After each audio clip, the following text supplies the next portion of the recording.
जो good morning everyone, मेरा नाम कृष्ण। चलिए शुरू करते हैं। तो उससे पहले आपके स्क्रीन पे क्वेश्चन आ रहा होगा जिसको मैंने पिछली वाली वीडियो में दिया था और कहा था कि जो सॉल्व कर ले वो नेक्स्ट, जिसने सॉल्व कर लिया हो वो स्किप कर सकता है, जिसको सॉल्व या समझ में नहीं आया वो देख सकता है। बहुत ही बेहतरीन क्वेश्चन था क्योंकि आईआईटी का क्वेश्चन है। तो आईआईटी क्वेश्चन काफ़ी इंटरेस्टिंग होते, मज़ेदार होते हैं। आपको आईआईटी करनी हो नहीं करनी हो, इट इज़ नॉट, ये कोई बात नहीं है। लेकिन मैं मानता हूँ कि कोई टॉपिक है वो आपको बहुत बेहतरीन तरीके से समझ में आना चाहिए। इतना अच्छा समझ में आना चाहिए कि आप कहीं के भी क्वेश्चन सॉल्व कर सको। फिर चलिए अब हम लोग सॉल्यूशन के ऊपर बात करते हैं। तो जैसे सिंपल सा क्वेश्चन था, बहुत सिंपल सा था। ये पुली है, ऐसा रहा, ऐसा रहा, ऐसा रहा, ये ब्लॉक, ये ब्लॉक, ये ब्लॉक। तो आईआईटी वाले क्वेश्चन बनाते हैं कुछ ज़्यादा ही दिक्कत, ऐसे करेंगे ना कि बच्चे देख के डर जाए वैल्यू। अरे सिंपल सा 0.36 की जगह और कुछ भी रख सकते थे, 0.36 kg। इस ब्लॉक का मास कितना है, 0.36 kg, और इस ब्लॉक का मास है 0.72 kg। सिंपल सी बात है। तो ऐसे अब तुम्हें देखने को होगा कि टेंशन में ना टेंशन ही रहा। आखिरकार देखो, इसका मास ज़्यादा है तो डाउनवर्ड ही जाएगा। पुल्ली है, सिस्टम सी है, पुल्ली में पता ही रहता है कौन नीचे जाता है। ये डाउनवर्ड जाएगा तो मान लो कुछ ना कुछ एक्सलेट करके जाएगा तो उसका एक्सलेरेशन ए हो जाएगा। आखिरकार पुल्ली इससे कनेक्ट हो, जितना एक्सलेरेशन इसका उतनी एक्सलेरेशन इसका। ये डाउनवर्ड जा रहे जाएगा, अब बढ़ जाएगा। कोई दिक्कत नहीं, कोई समस्या नहीं, टेंशन ही नहीं है। टेंशन ही तो निकालनी है। तो ये तुम्हारी कहानी रही है। अब सिंपल सा है कि हमने ले लिया है एफवीडी के बारे में बात करते हैं। जैसे मान लो इस ब्लॉक के बारे में सबसे पहले हमने सोचना स्टार्ट किया। क्या किया कि सबसे पहले हमने इस ब्लॉक के बारे में सोचना स्टार्ट किया। हमने, ये अच्छी बात है, बहुत ही बेहतरीन बात है। इस ब्लॉक को हम आराम से चिपक के साइड से बना लेंगे। देखो डाउनवर्ड क्या लगता है तुम सब जानते हो, वेट लगता है।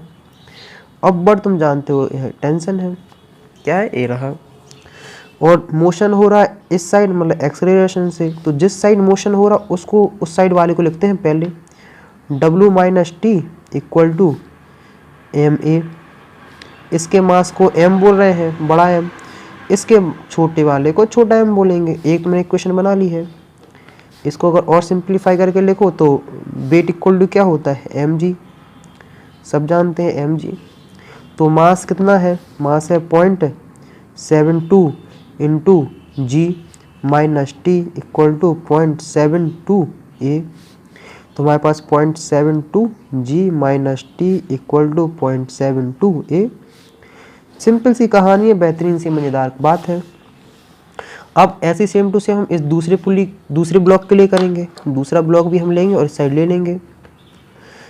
डाउनवर्ड तो W लगेगा, इसका नाम, इसको छोटा W बोल देते हैं, और ये ऊपर जाएगा T। आखिरकार मोशन अपवर्ड हो रहा है तो जिस साइड मोशन हो रहा हो तो उसके वाले को लिखते हैं पहले और अपोजिट वाले को लिखते हैं बाद में। इसको एम ए हो जाएगा। क्या हो गया है, एम ए देखने को मिला। टी की वैल्यू पता नहीं, डब्ल्यू की वैल्यू तो हम एम जी लिख सकते हैं और इक्वल टू एम ए। जब इसी इक्वेशन को लिखोगे तो देखो टी माइनस एम 0.36 और जी की value G equal to 0.36 A. Clear हो गई है। दो इक्वेशन है और दो अननोन वैल्यू है, आराम से सॉल्व कर सकते हो। हम दोनों इक्वेशन को क्या करेंगे, ऐड करेंगे। घबराओ नहीं, टेंशन ही नहीं। ऐड कैसे करते हैं, ये पूरी वैल्यू आ जाएगी 0.72 जी। ये वाला जी इस वाले जी से कैंसिल आउट हो जाएगा। तुमने क्या लिखा है, इसका आ गया, फिर आ गया minus 0.36 equal to 0.72 A plus 0.36 A. इसमें तुम्हें थोड़ी मेहनत करनी पड़ेगी ताकि तुम थोड़ा दिमाग लगाना पड़ेगा। जो पहली बार जिसे समझ में नहीं आ रहा, एक बार वीडियो पॉज करके खुद से एडिशन सब्सट्रैक्शन कर सकते हो, तब जाके बेहतरीन तरीके समझ में आएगा। कर लिया है।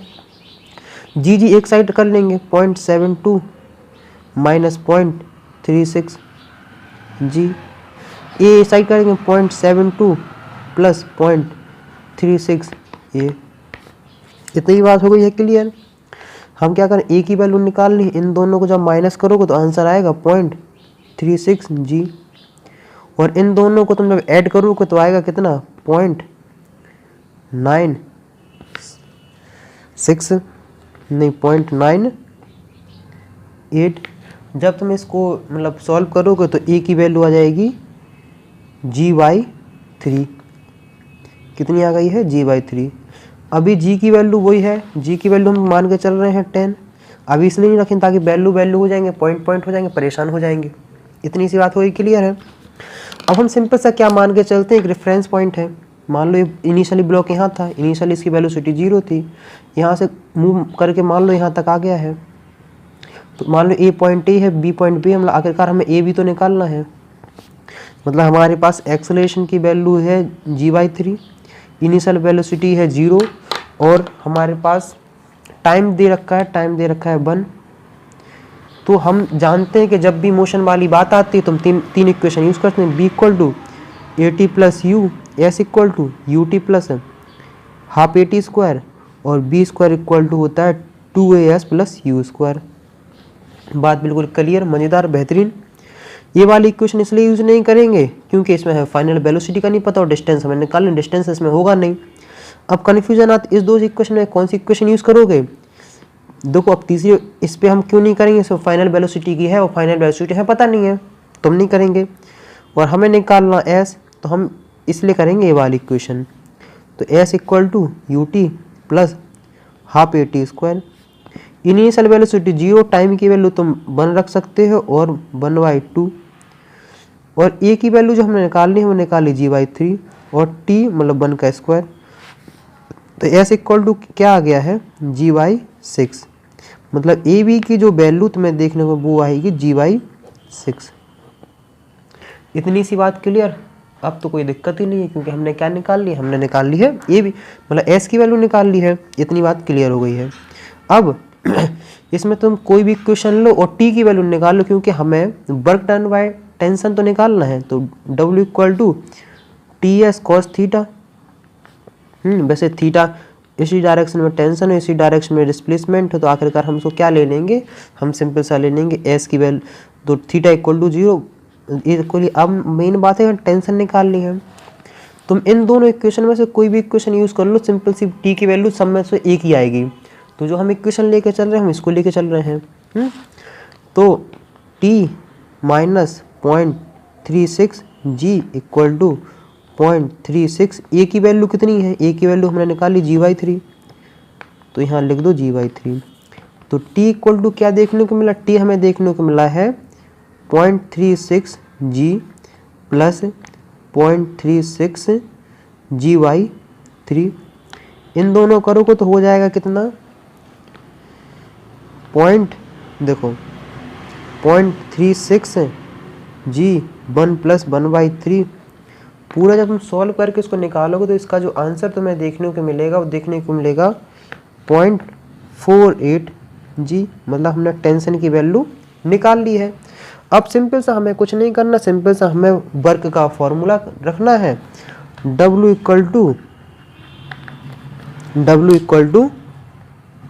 TS।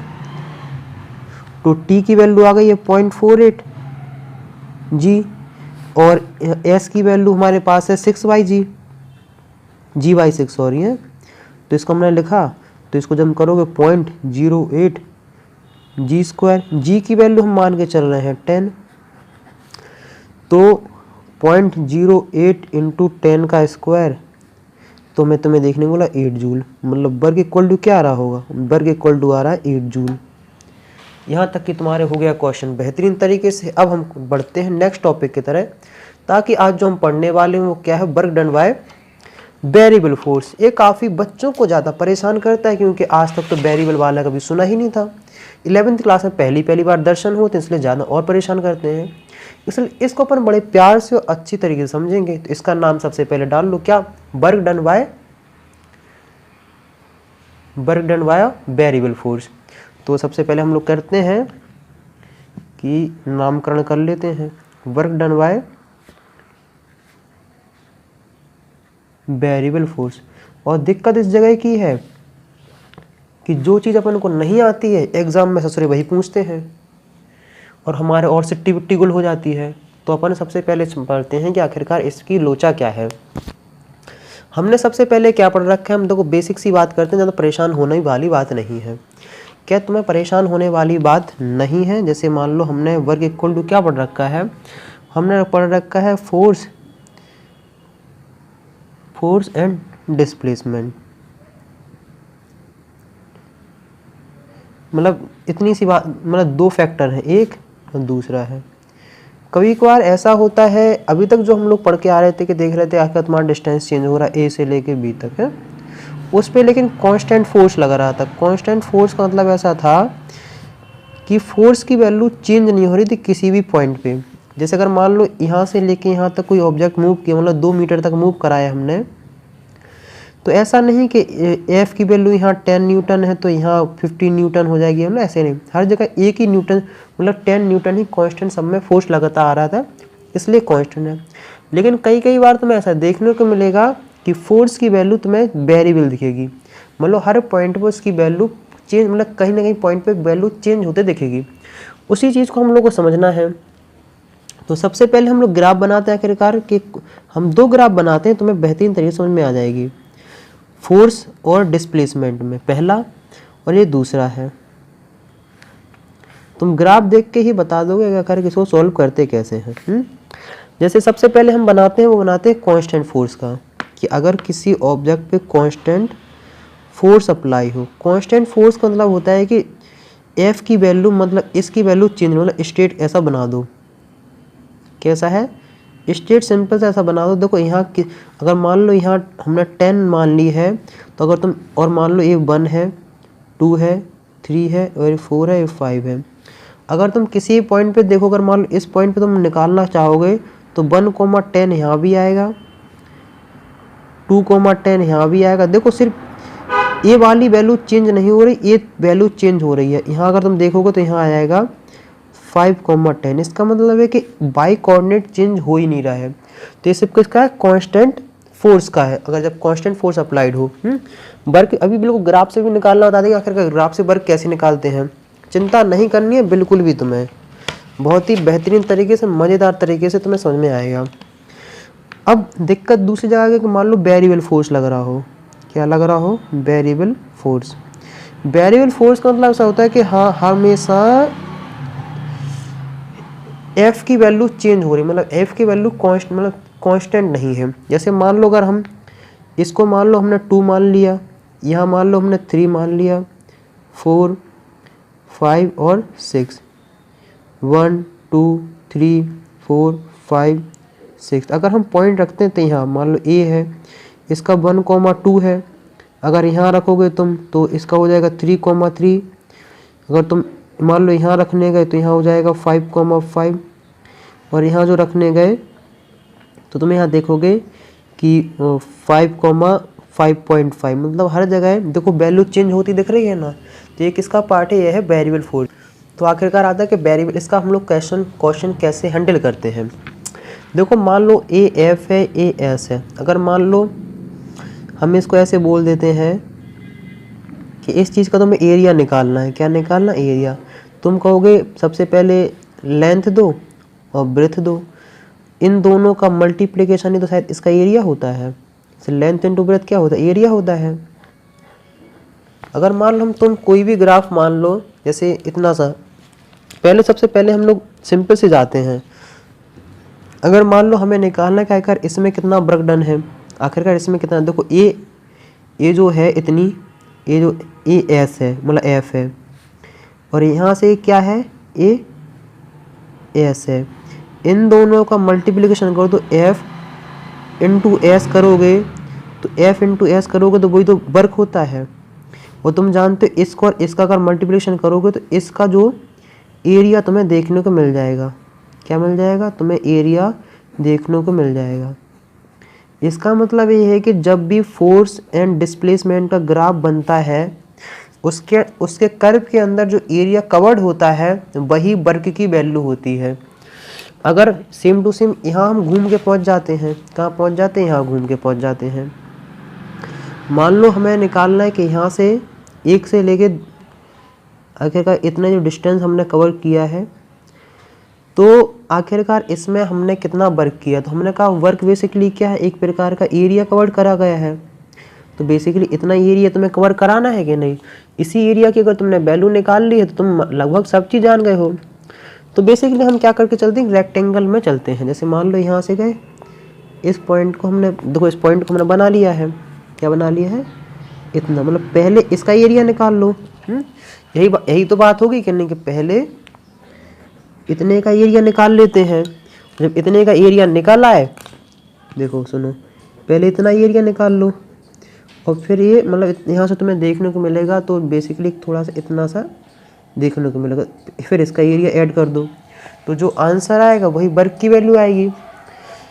कांस्टेंट फोर्स को, इतनी बात क्लियर होगी, इंटीग्रेशन का पार्ट है, डिटेल में धीमे धीमे जाएंगे। मतलब इसको जैसे वर्क इक्वल टू निकालता, वो निकालता है एफ और एस का हम लोग क्या कर देते हैं, प्रोडक्ट कर देते हैं।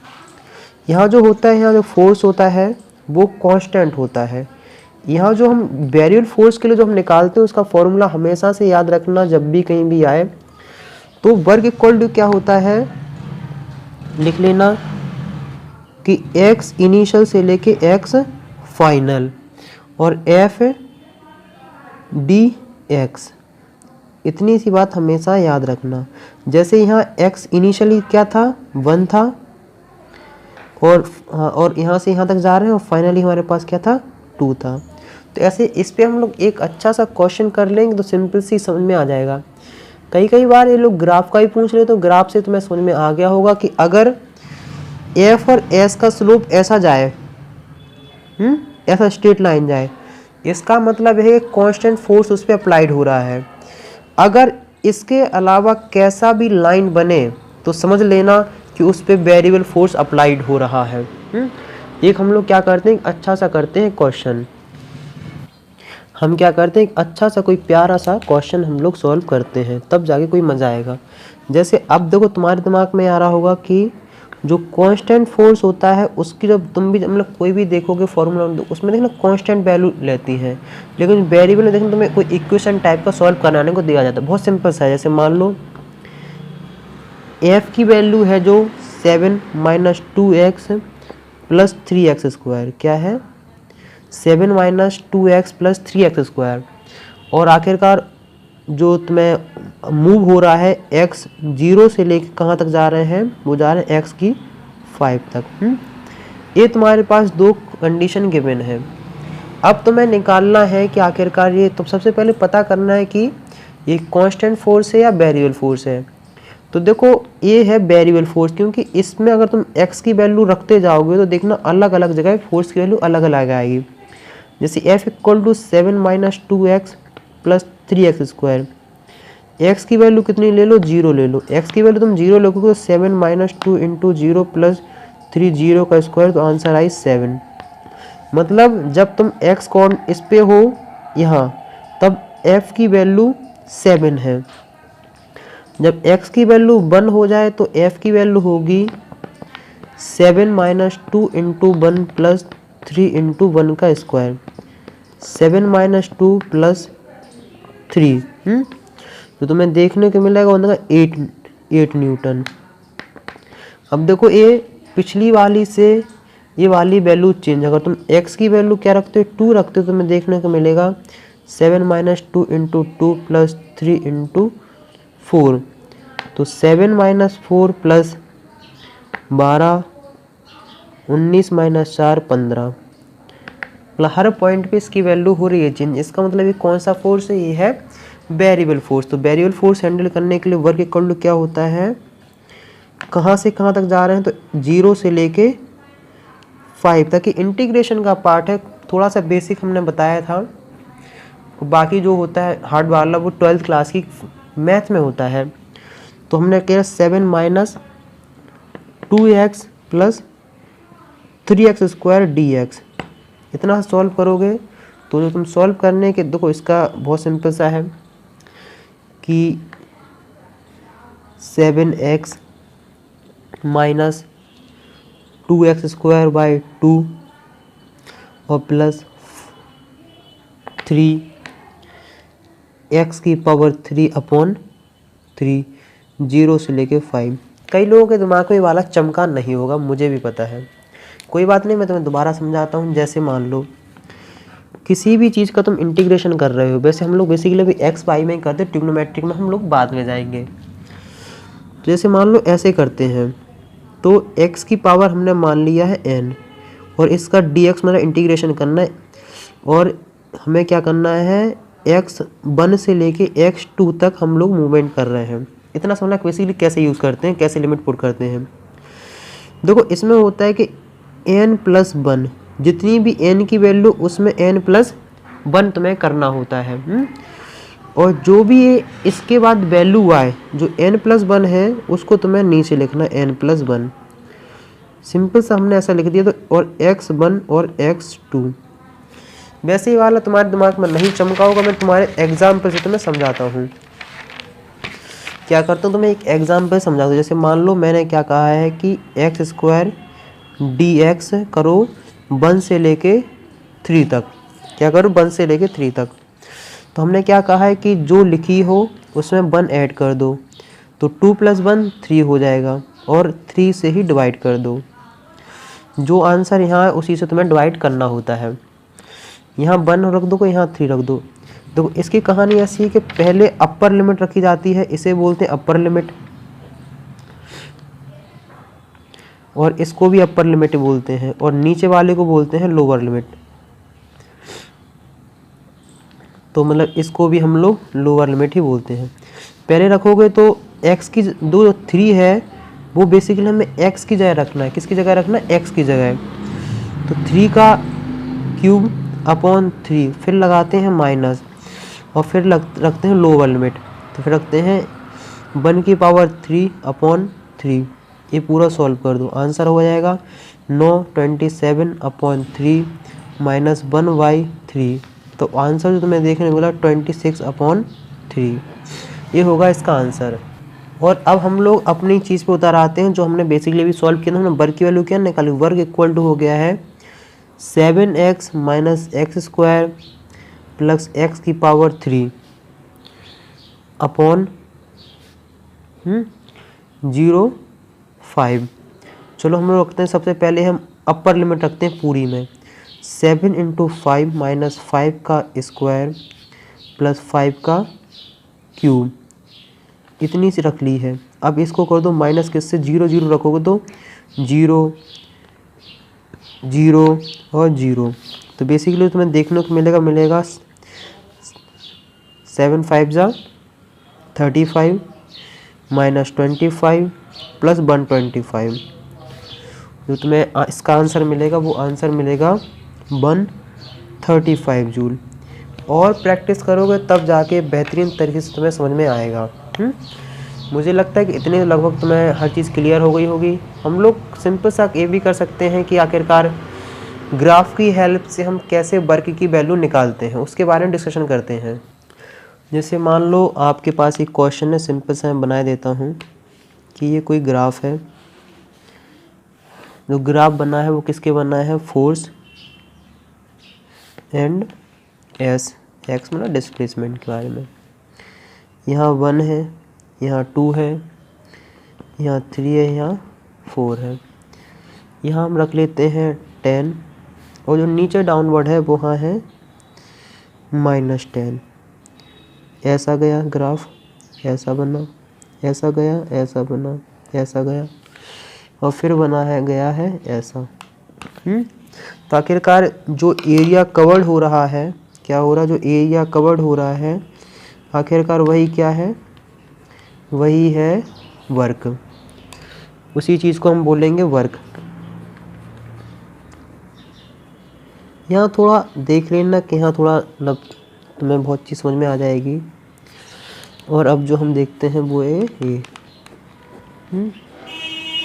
देखो इसका जो तुम एरिया निकालो, कैसे निकालोगे, इन दोनों की दूरी कितनी है 1, और इन दोनों की दूरी है 10।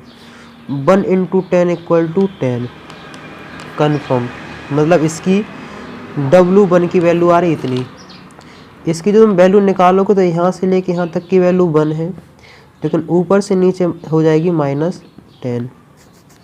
तो इसका जो निकालोगे वो होगा W2 होगा, वो हो जाएगा -10। हमने पहले ही बताया था कि वर्क की वैल्यू पॉजिटिव, नेगेटिव और जीरो तीनों हो सकती है। स्केलर क्वांटिटी होती है लेकिन फिर भी पॉजिटिव, नेगेटिव, जीरो हो सकती है। और इसकी तुम निकाल लोगे यहाँ से लेके यहाँ तक कि 1 और ऊपर से ये 10, तो इसकी वैल्यू हो जाएगी 10, मतलब W3 इक्वल टू इतना। स्केलर क्वांटिटी हो तो सिंपल सी हम जोड़ देते हैं कि W1 W2 plus W3, 10 minus 10 plus 10, overall जो वर्क होगा वो होएगा 10 जूल। इसका मतलब है किसी भी ऑब्जेक्ट पे जो वर्क हुआ है वो ओवरऑल 10 जूल हमें देखने को मिला है। इतनी सी बात हो गई हुई क्लियर, काफ़ी क्वेश्चन मज़ेदार था। अभी आपको एक क्वेश्चन स्क्रीन पर दिख रहा है, तो जो इस क्वेश्चन को सॉल्व कर ले तो वो कमेंट्स में इसके आंसर सेंड कर सकता है। और अगर जिसको समझ में नहीं आया, जिसके बिल्कुल भी पल्ले नहीं पड़ रहा है, तो उसका सॉल्यूशन हम नेक्स्ट वीडियो जो आएगी इस चैप्टर की उसमें हम इसका सॉल्यूशन बताएंगे, बेहतरीन तरीके से बताएं कि इस क्वेश्चन को कैसे तुम्हें हैंडल करने, उसमें कैसे क्या समझना है। अगर तुम्हें मेरा काम अच्छा लगता है, मेरा कोई भी काम अच्छा लग रहा है तो मुझे सपोर्ट कर सकते हैं। अपने फ्रेंड सर्कल में वीडियो ज़्यादा से ज़्यादा शेयर कर सकते हैं, इतनी तो गुरु दक्षिणा कर ही सकते हो। और ज़्यादा से ज़्यादा बच्चों को इन्फॉर्म करते हो कि और कोई भी डाउट्स हो, कैसी भी कन्फ्यूजन हो, कमेंट्स में लिखें, बिल्कुल तुरंत ही तुम्हारे जल्दी हम तुम्हारे डाउट्स या कोई कन्फ्यूजन सॉल्व करने की कोशिश करेंगे। बस मैं इतना चाहता हूँ कि आप सब अपने फ्रेंड के साथ इस वीडियो को शेयर करें। आप जिस सोशल मीडिया पे जहाँ भी आप शेयर कर सकते हैं वहाँ शेयर करें, ताकि मुझे भी एक बेनिफिट, मतलब एक फीडबैक सा मिले, ताकि मैं अपनी बात ज़्यादा लोगों तक पहुँचा पा रहा हूँ। नेक्स्ट वीडियो में मिलेंगे। अगर जो कोई क्वेश्चन सॉल्व कर पा रहा है उसे सॉल्व करो और उसका सॉल्यूशन जो भी आंसर हो कमेंट्स में लिख के बताएं, वरना नेक्स्ट वीडियो तो मैं इसका सॉल्यूशन दे ही दूँगा।